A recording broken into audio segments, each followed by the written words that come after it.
What's up, everybody? Good evening.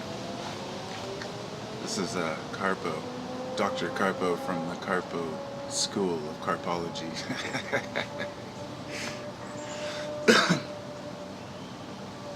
It's funny, really, I don't use that nickname anywhere except YouTube much, but it's started to stick. Actually, my friends do call me Carpo. Some of my friends do, but anyway, yeah, I've been through a lot of shit in my life, a lot of different. I don't really know how to put it. I mean, I guess physical and mental anguish and emotional stress, and as well as really good times. And for the most part, my life has been pretty uneventful, let's say. I mean, besides everybody has some major events that happen in their life. I guess my father dying was a big one when I was 15, but I didn't realize how much it affected me till later. But as for major catastrophes, I guess I've had 2 house fires, and had to move. I've had interesting things happen in school where I got kicked out of high school and had to start going to alternative school, then to another one. But for my adult life, since I guess I got busted when I was like 20 for growing pot and went through some probation shit. But I was at the tail end of that when I met my wife when I was 23, and it's actually my anniversary today, and it's our 3rd year anniversary, but we've been together for 17 years. We just never found marriage to be a big deal, and I was like, it's just another failing, decaying industry. We had a very simple wedding on the beach, and very, very us, hippie style, I guess, on blankets and stuff. And anyway, so for the last 17 years I've been with my wife, it's really been an uneventful scene. I mean, I helped her raise her son. He's now 21. We have 2 kids. One's 5 and one's 2. And moved into this, at one time we did get kicked out of a house because they were selling a property right when we were planting. It was like this. I had a huge garden. It was all dug up and tilled, except for I had everything planted and growing 2 months in. And they sold the property. And they were selling it to Lazy Boy Furniture. And it was a space that was much wider than this, probably like 50 feet wide by 100 feet long. Just a huge, maybe 120 feet long, huge long plot, just loaded with plants. No compensation for that. So we had to move into a motel with the family, and it was kind of rough for a few months, and we finally bought this house here in Vancouver. Bought it on a stated income for my wife as a waitress. Back when the housing market was really easy to buy in like 2002. We just got in right at the right time and got a good deal, and I've lived here ever since, 13 years. So I guess, here I am just telling you my life story, but I guess I had really a point, was just that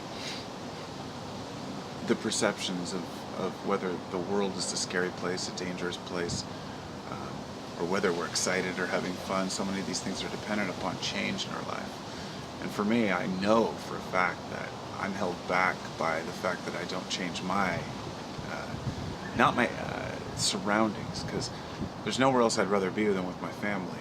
But when I wake up in my house, I always have these thoughts of, okay, the routine that we do is based on where we're at. When I'm at home, I'll make my coffee, do my usual morning stuff. If I'm at the beach, like in a beach rental or something, I don't do that. In fact, I can even bypass my coffee a lot of the time when I'm out camping and stuff, which would be the time you'd want it the most. Because I get up and I'm ready to go to the beach. My mind is set to doing whatever I'm doing on vacation. So knowing that we can't always be on vacation, that we can't always put our minds into this mode of vacation or excitement, that we have to live with just the day-to-day. I guess we just have to weigh the options. I know some people who travel the world and it's difficult for them to settle down. My friend who I was going to travel with, when I met my wife, him and I had been talking about traveling around the world, and he ended up doing it, and I didn't. And years later, he met his now wife in Bosnia, and they got married, and Now she's over here as a citizen, and they live, and he's kind of roughing it, trying to. He's got two kids the same age as my kids. We hardly ever see each other because we're both really good friends that are parents that live, 2 hours apart, and are busy as hell. But he chose to have fun early, but then he's trying to gather, to build back up. I'm not going to say that he should have buckled down. That's not what I mean, because I actually envy him for being able to travel like that. What I'm saying is that we each have our own strengths. Like I was able to develop, I guess I was able to become more used to the mundane living, the day to day. Because as much as we want to pretend like you can jump up every morning and go, hey, rainbows, everybody, let's dance, let's have a good time. It's just not like that, Life is boring sometimes, okay? And it's up to us to make it exciting. I'm a fun guy when I wake up like in the morning, and I like to have fun when I'm out camping or anywhere with a group of people. But at home with my family even, I like to try not to be that guy that's like waking up in the morning just like I don't want to talk to anybody. I like to be the guy that's talking and having that moment of enjoyment with my family. To try to break up that monotony of just being a normal person and then letting my emotions or normal behaviors dictate, I guess, who I am, not emotions so much. In other words, waking up disheveled, saying, oh, I don't want to do anything till I get my coffee, that kind of stuff, I'm not always like that, but it's easy to get into that mode. I like to think of myself as a happy person, and I like to think of myself as a kind person or a giving person. But I'm also standoffish when I feel like somebody's taking advantage of me or I've been, wronged in some way. So I'm a normal person in that sense, I love the altruism, the idea of sharing and whatnot. I don't know. Life goes on. I figured if I made this video, it would remind me of, maybe remind me of the subject that I wanted to make a video about earlier, and it has now. But now that I've gotten to this point in the video, I figure it's best to just set it off for another subject. Interesting idea that I was coming across about, genetically altering humans in order to stop global warming. Anyway, so I'm going to make that video now, because I'm sure people don't need to hear about my life, my bullshit.